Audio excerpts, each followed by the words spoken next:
Alors, René Bélanger, personnalité très connue dans Charlevoix, bonjour et bienvenue à l'émission à votre service. Merci, Armand. René, ça a été un coup de théâtre dans Charlevoix à la fin du mois d'avril. On a appris, pour X raisons, que tu quittais les ondes radiophoniques après une belle carrière de 23 ans, c'est ça? Oui, 23 ans. 23 ans en radio dans Charlevoix. Et comme un bon scénario, j'avais laissé les gens, Herman, sur le qui-vive. Parce que quand j'étais parti, je leur avais dit, je dois arrêter, question de santé, mais je devrais revenir dans quelques semaines ou dans quelques mois. On va vous tenir au courant. Alors, moi, je ne m'attendais pas. Un suspense. Oui, j'ai plus eu le coup de théâtre, là. C'était un coup de poing plus qu'autre chose. Comme Julie Schneider dit, retour où on vous apprend la nouvelle après la pause. Après la pause, c'est à peu près ça. Alors, la pause a été un peu plus longue que prévu, mais malheureusement, ça a été pour annoncer aux gens que je ne serais plus en mesure de revenir. Tout ça dû à une maladie dégénératrice. Exactement, oui. Ça s'appelle pour les gens qui veulent le savoir, oui, c'est un peu du chinois, c'est un syndrome neurologique, ça s'appelle le syndrome cortico-basal, qui va chercher des symptômes au niveau du Parkinson, mais de l'Alzheimer également. Alors, et dans ce genre de maladie-là dégénérative, le stress joue un grand... ça vient influencer beaucoup. Oui, ça vient influencer, merci beaucoup. Vous voyez, ça fait... Les gens, des fois, ils disent, bon, mais qu'est-ce que tu as? Il me semble que tu as l'air en pleine forme. Oui, mais c'est... c'est pas quelque chose qui est apparent. C'est pas quelque chose qui est apparent. Et ça j'ai discuté avec des amis, puis avec des gens, des fois, qui m'en parlaient. Puis c'est ce qui est difficile, justement, parce que vous allez me voir marcher sur la rue, peu importe, j'ai pas l'air d'être... Mais c'est des symptômes comme, justement... c'est pour ça que j'avais arrêté de travailler en avril, parce que là, c'était de plus en plus difficile d'être concentré. J'avais commencé à avoir de la rigidité dans les membres supérieurs. Alors moi, présentement, je suis capable d'écrire, mais en lettres détachées, là, okay, pour être capable de prendre un petit message, mais écrire comme je le faisais souvent de fois dans le temps. J'avais des cahiers, je m'amusais à des fois des réflexions, des choses comme ça. Si je veux le faire, il faut que je le fasse, mais comme d'habitude, à deux doigts à l'ordinateur, parce que il y a ces symptômes-là qui rentrent en ligne de compte et bien d'autres également, là. Mais c'est ce qui a fait en sorte que ça s'est passé le 9 octobre dernier. Il y a eu une émission spéciale, justement, que Gervais Desbiens, que Lauriane Lemierre également a orchestré. Et j'avais demandé, quand je suis allé le voir, quand j'ai eu la nouvelle du neurologue officiel, parce que j'ai eu une dernière rencontre avec lui, et là, je lui avais demandé, là, en voulant dire sincèrement, là, qu'est-ce que je fais? Moi, je voulais retourner au travail, mais lui, il m'a dit, écoute, ça serait un peu suicidaire ton affaire, retourner au travail avec la maladie que tu as là, avec ce stress intense. Alors, je l'avais gobé tranquillement, pas vite. Et puis, la semaine après, j'étais allé voir Gervais en lui disant, mais écoute, je ne suis plus capable de reprendre ma place, mais j'aimerais ça, avoir un petit 10 minutes pour 10-15 minutes pour parler aux gens, leur dire vraiment, sans aller dans le détail de la maladie, leur dire vraiment que je ne pourrais plus revenir. Je voulais que tout le monde en même temps ait l'air. Bien, c'est ça, c'est ça. On n'a pas le choix, il fait face. Oui, ça fait que c'est 15 minutes qui se remplit finalement, c'est fini au bout de 2 heures. Mais c'est ça. Oui, c'est ça. Bien, écoute, mais moi, vraiment, je la voyais, cette émission-là, comme un pas que je faisais pour passer à autre chose. C'est peut-être pas la bonne façon de le dire, mais c'est ça. C'est une poursuite du deuil de cette carrière-là. J'aime pas ça dire carrière, mais c'est le mot qu'on prend. Oui, bon. Je pense que tout le monde mais c'est parce que souvent de fois, on l'a entendu de façon un peu hautain, là, « oh, ma carrière ». Mais moi, c'était... Je voyais pas ça comme une carrière. Moi, j'allais parler... J'allais parler à mes amis tous les matins quand j'arrivais à la station. C'était ça, j'ouvrais le micro. C'est la beauté de la radio, je pense. Hein? On pénètre dans les foyers des gens, on pénètre dans leur intimité. Oui. On partage leur quotidien au moment où... Parce que la radio, tu peux faire d'autres choses en écoutant la radio. C'est pas juste de dire comme à la télévision. Exactement. Si on est à la télévision, on s'assoit et on écoute. Exactement. On peut faire autre chose. Et puis au fil du temps, on tisse des liens également plus serrés avec certaines personnes que d'autres. Il y a des gens, et ça, c'est pas unique à Charlevoix, c'est comme ça au Québec. Je suis convaincu que c'est comme ça partout dans le monde où il y a de la radio, où les gens acceptent justement d'avoir des appels téléphoniques, parce que, bon, c'est sûr que des fois, il y a des gens qui peuvent appeler, puis tout dépendant de la personne qui est au bout du fil, il peut dire « Oui, bonjour, j'ai pas le temps de vous parler. » Alors, mais moi, je prenais tout le temps de parler à des gens, parce qu'il y en a qui avaient des problèmes, il y en a qui étaient démunis, puis quand il y a des... Écoute, moi, ça m'arrivait. Puis je pense que dans les 23 ans, Armand, j'ai fait à peu près la moitié de cette période-là à l'émission du matin. Matin, Morning Man. Le Morning Man. On se couche tôt et on se lève tôt. Oui, on n'a pas de vie effectivement. sociale pratiquement parce que... Bien, c'est ça. Puis des fois, on aime ça, même si j'essayais de me donner une discipline, je me couchais tard quand même. J'aimais ça regarder un petit peu les nouvelles. Juste une anecdote, je veux dire, ceux qui sont Morning Man en général, quand leur journée de travail est finie, eux autres vont souper à peu près au moment où le monde dîne, des jeunes, puis on est tout à l'envers dans le contexte de vie, là. C'est pas évident. Donc, plusieurs années Morning Man? Non, c'est ça. Et c'est là où je pense que j'ai pris encore plus conscience, parce qu'au début, j'avais fait, en arrivant, évidemment, tu arrives quelque part dans une radio, avec juste un petit peu d'expérience, on ne donne pas l'émission du matin. Hein. On fait nos preuves et il faut c'est ça. J'ai été chanceux quand même. J'ai fait surtout, on avait besoin de quelqu'un la semaine de 2h à 6h. Dans le temps, on avait 4 un beau créneau. Un bon créneau, mais c'était plaisant.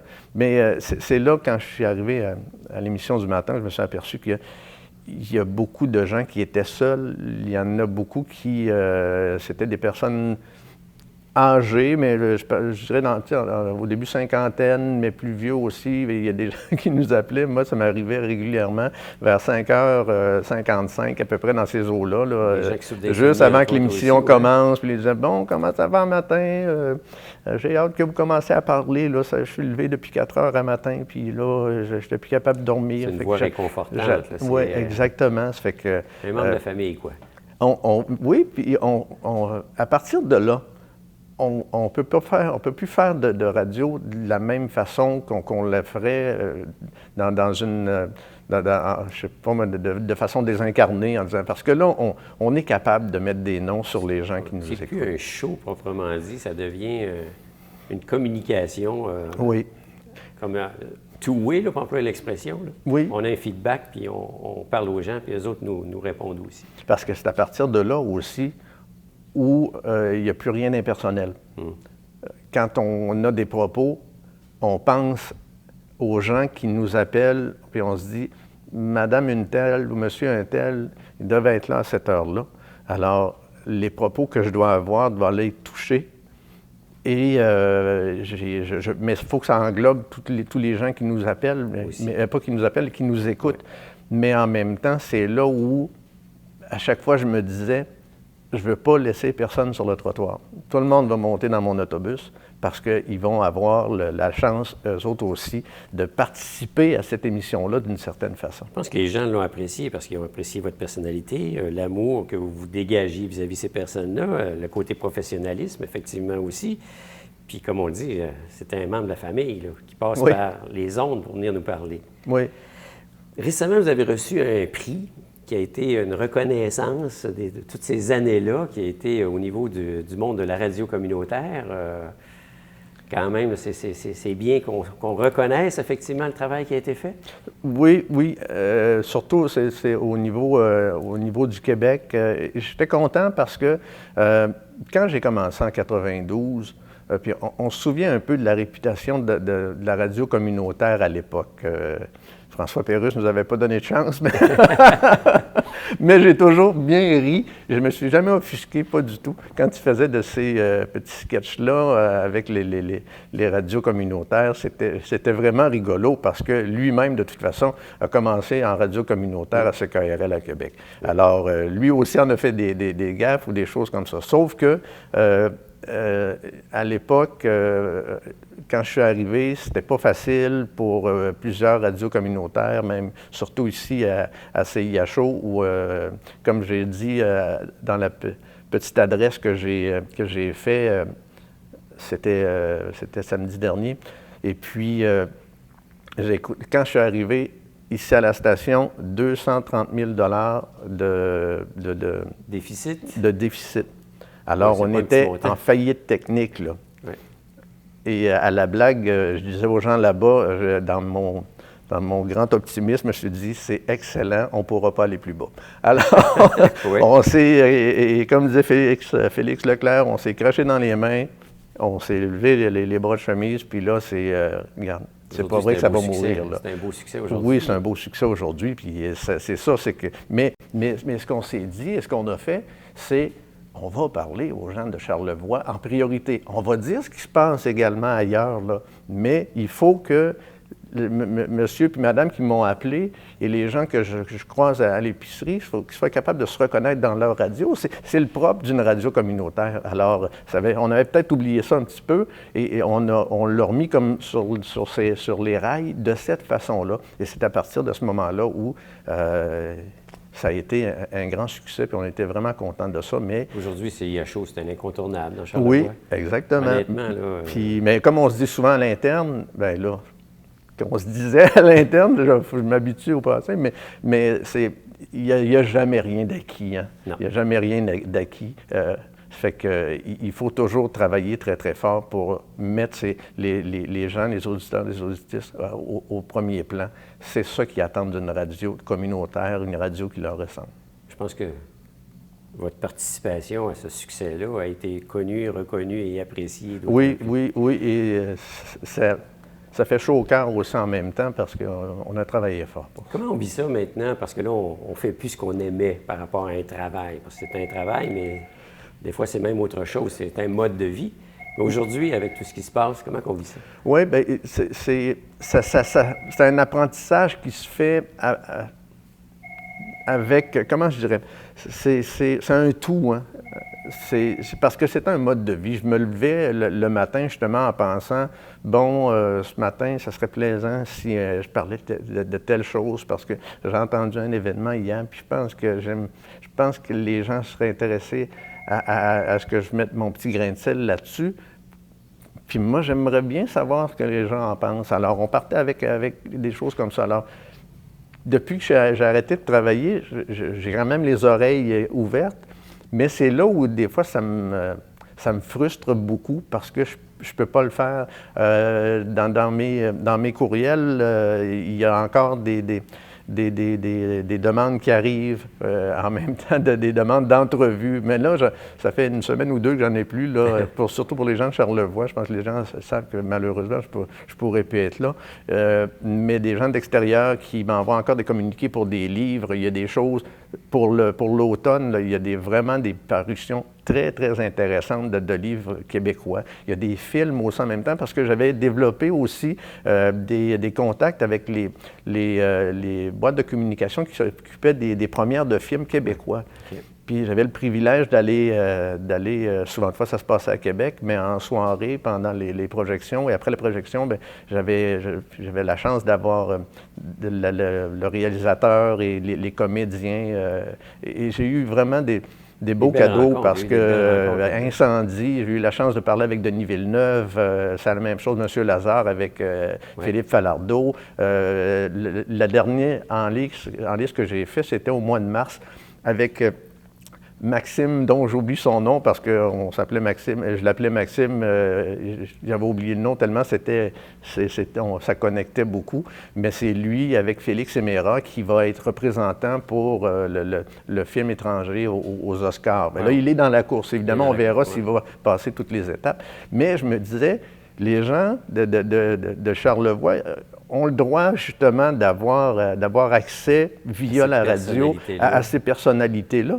Et puis, ce qui fait que finalement, les contacts que j'avais développés ont été intenses et on a pu avoir ces gens-là que ce soit au téléphone. Puis là, j'ai suivi Marilyn Castonguay de L'Île aux coudes, qui a fait le film avec Pods. Elle a fait d'autres choses. Puis Marilyn, c'était vraiment une bonne comédienne, mais en même temps, elle aussi s'ennuyait un peu de son Île aux coudes. Alors, quand via CIA Show, pouvait parler à son monde, ben, c'est ça, quand on dit, on peut parler de ce qui se passe ailleurs, mais souvent de fois, ça nous touche autant les gens de Charlevoix, parce qu'il y a un lien qui est là. Effectivement, puis c'est notre rôle très souvent en tant que communicateur, dire, oui. lien. Aujourd'hui, dans le contexte où on sait que, bon, la maladie, elle est là, c'est un incontournable, on prend la vie de quelle manière? Au jour le jour. Au jour le jour. C'est vraiment au jour le jour. Il y a des hauts et des bas, j'imagine? Ben oui, c'est ça. Il y a des fois où je me lève, je suis en pleine forme. Alors, je fais toutes sortes de choses, je n'arrête pas. Je lis moins, mais j'essaie de lire plus. Bon, c'est l'automne, le bois de chauffage, on corde ça, puis là, mais j'en fais tellement que le lendemain, j'ai les batteries un peu à terre. Alors, il faut doser, il faut apprendre à doser. C'est exactement ça. Il faut s'acclimater à cette bébite-là.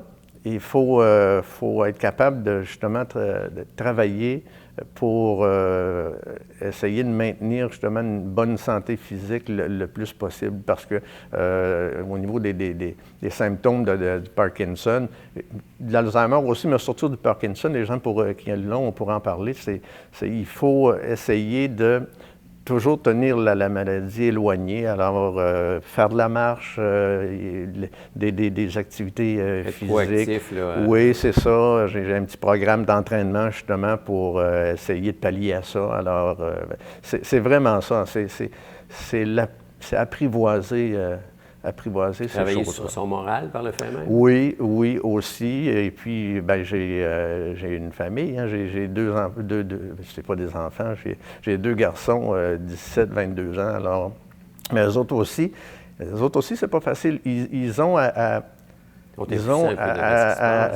oui, c'est ça, à travailler avec ça. Et puis, ils ont à s'y faire maintenant que le père est toujours à la maison. Et j'imagine que dans leur tête, ça roule aussi, parce qu'on se dit, bon, quand est-ce qu'il y aura des symptômes plus majeurs? Est-ce que ça s'en vient là ou ça va prendre plus de temps? Mais ça, il y a bien des gens qui m'encouragent, dont Maurice qui était là tout à l'heure. Et ça, je l'ai eu à quelques reprises.